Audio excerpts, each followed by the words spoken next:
Hello everyone, welcome back to another video of Litsure Academy. Today we are going to discuss Existentialism. വീഡിയോയിലേക്ക് കടക്കുന്നതിന് മുമ്പായി ഒരു കാര്യം സൂചിപ്പിക്കാൻ ആഗ്രഹിക്കുന്നു.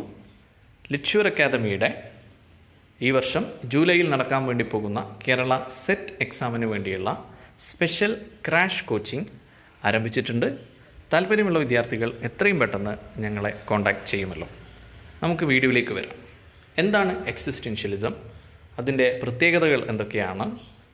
അതിൻ്റെ ബാക്ക്ഗ്രൗണ്ട് എന്താണ്? ആരൊക്കെയാണ് എക്സിസ്റ്റൻഷ്യലിസ്റ്റ് ഐഡിയോളജിയുമായി ബന്ധപ്പെട്ട ഫിലോസഫേഴ്സ്? ഇതൊക്കെയാണ് നമ്മൾ പരിശോധിക്കാൻ വേണ്ടി പോകുന്നത്. Let us look at the first point. Existentialism is a philosophical theory which proposes that people are free agents who have control over their choices and actions. സ്വന്തം പ്രവൃത്തിയിലും ചോയ്സുകളിലും പൂർണ്ണ സ്വാതന്ത്ര്യവും നിയന്ത്രണവുമുള്ള ഫ്രീ ഏജൻസാണ് ഓരോ വ്യക്തിയും എന്നതാണ് ഏറ്റവും ലളിതമായി പറഞ്ഞാൽ എക്സിസ്റ്റൻഷ്യലിസം എന്ന ആശയത്തിൻ്റെ ഏറ്റവും പ്രധാനപ്പെട്ട ഒരു ideology. Existentialists believe that society should not restrict an individual's life or actions, and that these restrictions inhibit free will and the development of that person's potential. Look at the third point. It can also be seen as a cultural movement that flourished in Europe in the 1940s and 1950s. വളരെ നേരത്തെ early 20th സെഞ്ച്വറിയിൽ അല്ലെങ്കിൽ late 19th സെഞ്ച്വറിയിൽ develop ചെയ്തു വന്നിട്ടുള്ള ഒരാശയമാണെങ്കിലും രണ്ടാം ലോക മഹായുദ്ധമൊക്കെ കഴിഞ്ഞ് 1940കളിലും 50കളിലുമാണ് existentialist ideology വളരെ വ്യാപകമായി ലോകത്തിൽ പ്രചരിക്കുന്നത്. അതിൻ്റെ കാരണം ഞാനിപ്പോൾ പറഞ്ഞ കോണ്ടെക്സ്റ്റിൽ തന്നെയുണ്ട്, അല്ലേ? ലോക മഹായുദ്ധങ്ങൾ ഒക്കെ നടക്കുന്ന അല്ലെങ്കിൽ നടന്നു കഴിഞ്ഞിട്ടുള്ള സമയമാണ്. ഇപ്പോൾ ലോകം മുഴുവൻ വളരെയധികം നാശനഷ്ടങ്ങൾ, നിരാശയിൽ, കംപ്ലീറ്റ് കായോസിലുള്ള ഒരു സാഹചര്യമാണ്. അപ്പോൾ ഇനി എന്ത്, നാളെ എന്താണ് എന്ന് പോലും അറിയാതെ ജീവിതത്തിൻ്റെ അർത്ഥം എന്താണ് എന്നതിനെപ്പറ്റി ആകുലപ്പെട്ട് ജീവിക്കുന്ന ഒരു ജനത, അവരുടെ ഇടയിലാണ് ഈ ഒരു ആശയം വളരെ വ്യാപകമായി പ്രചരിക്കുന്നത്. ഇപ്പോൾ റിലീജിയൻ അല്ലെങ്കിൽ തങ്ങൾക്ക് നേരത്തെ തന്നെ ഒരു ജീവരേഖ ഉണ്ട്, ദൈവം സൃഷ്ടിച്ചിട്ടുണ്ട് എന്നും ദൈവത്താൽ നയിക്കപ്പെടുന്നവരാണ് ഞങ്ങളെന്നും ഒക്കെയുള്ള വിശ്വാസത്തിൽ, അല്ലേ, വളരെ ശുഭപ്രതീക്ഷയോടെ കഴിഞ്ഞിരുന്ന ഒരു ജനതയാണ്. പക്ഷേ ലോകമഹായുദ്ധങ്ങളൊക്കെ നടന്നതിന് ശേഷം സാഹചര്യം വേറെയാണ്. അപ്പോൾ നമ്മുടെ നിലനിൽപ്പിനെ തന്നെ ചോദ്യം ചെയ്യുന്ന രീതിയിലുള്ള ഒരു സാഹചര്യം ഉണ്ടാവുന്ന സമയത്താണ് എക്സിസ്റ്റൻഷ്യലിസം എന്ന ആശയം വേര് പിടിക്കുന്നത്. Let us look at the fourth point. Existentialists believe that we are born without purpose into a world that makes no sense, but each person has the ability to create his or her own sense of meaning and peace. അപ്പോൾ നമ്മുടെ സന്തോഷം, നമ്മുടെ സമാധാനം എന്ന് പറയുന്നത് നമ്മുടെ ചോയ്സാണ്. അത് നമ്മളാണ് സൃഷ്ടിക്കേണ്ടത്. നേരത്തെ സൃഷ്ടിച്ച അല്ലെങ്കിൽ ദൈവമോ മറ്റാരെങ്കിലുമോ നേരത്തെ വരച്ചിട്ടുള്ള ഒരു രേഖയിലൂടെ ചെല്ലേണ്ടതല്ല നമ്മുടെ ജീവിതം. അതിനു പകരം നമ്മുടെ ജീവിതം എങ്ങനെയാണ് എന്നുള്ളത് നമ്മളാണ് തീരുമാനിക്കേണ്ടത്. ആ രേഖ അത് നമ്മളാണ് വരയ്ക്കേണ്ടത് എന്നാണ് എക്സിസ്റ്റൻഷ്യലിസം പറയുന്നത്. അപ്പോൾ ശ്രദ്ധിക്കൂ, അതുവരെയുള്ള വിചാരങ്ങൾക്ക്, വിശ്വാസങ്ങൾക്ക് ഒക്കെ നേരെ ഓപ്പോസിറ്റായിട്ടുള്ള ഒരു കോൺസെപ്റ്റാണ്. കാരണം ദൈവം സൃഷ്ടിച്ചവരാണ്, നമ്മളറിയാതെ തന്നെ നമുക്കൊരു ഡെസ്റ്റിനി ഉണ്ടായിട്ടുണ്ട്, നമ്മുടെ തലയിൽ വരച്ചിട്ടുണ്ട് എന്നൊക്കെ പറയില്ലേ. അതുപോലെയുള്ള ആ ഒരു വിശ്വാസത്തിന് പകരം ഇവിടെ നേരെ തിരിച്ച് പറയുകയാണ്. കാരണം നമ്മുടെ ജനനത്തിന് ശേഷം നമ്മുടെ പ്രവൃത്തിയിലൂടെ നമ്മളാണ് നമ്മുടെ ജീവിതത്തിൻ്റെ അർത്ഥം സൃഷ്ടിക്കുന്നത് എന്നാണ് എക്സിസ്റ്റൻഷ്യലിസം പറയുന്നത്. നമുക്ക് കുറച്ചുകൂടി വിശദമായിട്ട് ഈ ഒരു ഐഡിയോളജിയുടെ, ഈ ഒരു ആശയധാരയുടെ ബാക്ക്ഗ്രൗണ്ട് എന്താണെന്ന് നമുക്ക് നോക്കാം.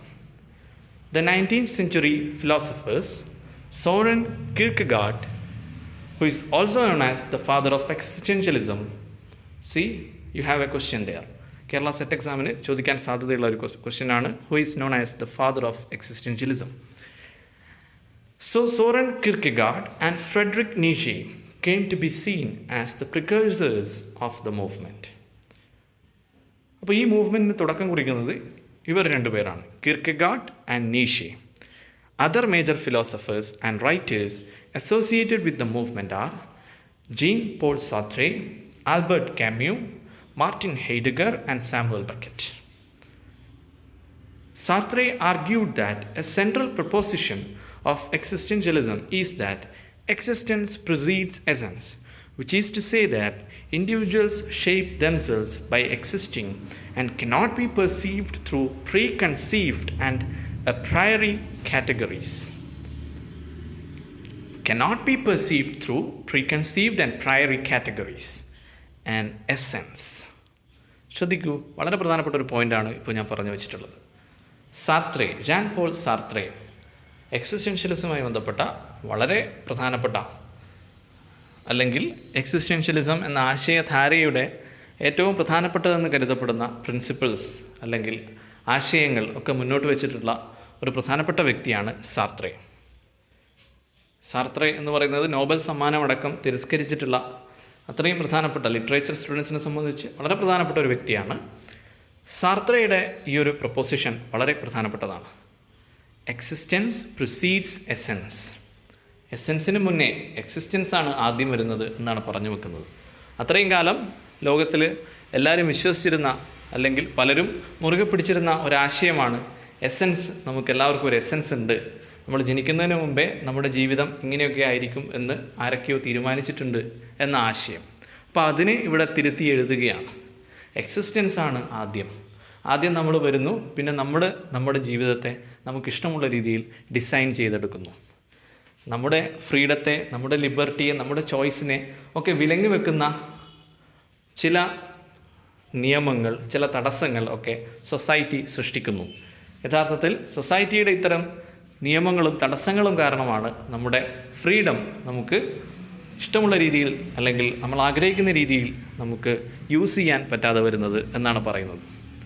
The actual life, I am reading the third point there, the actual life of the individual is what constitutes what could be called their true essence, instead of an arbitrarily attributed essence others use to define them. അപ്പോൾ നമ്മുടെ essence നമ്മൾ സൃഷ്ടിച്ചെടുക്കുന്നതാണ്. അത് നമ്മുടെ ജനനത്തിന് മുമ്പേ ഉണ്ടാവുന്നതല്ല, മറിച്ച് നമ്മുടെ പ്രവൃത്തിയിലൂടെ, നമ്മുടെ ചോയ്സിലൂടെ നമ്മൾ ഉണ്ടാക്കിയെടുക്കുന്നതാണ് എന്നാണ് പറഞ്ഞു വെക്കുന്നത്. നോക്കൂ, the last sentence. Human beings, through their own consciousness, create their own values and determine a meaning to their life. This view is in contradiction to Aristotle, who taught that essence precedes individual existence.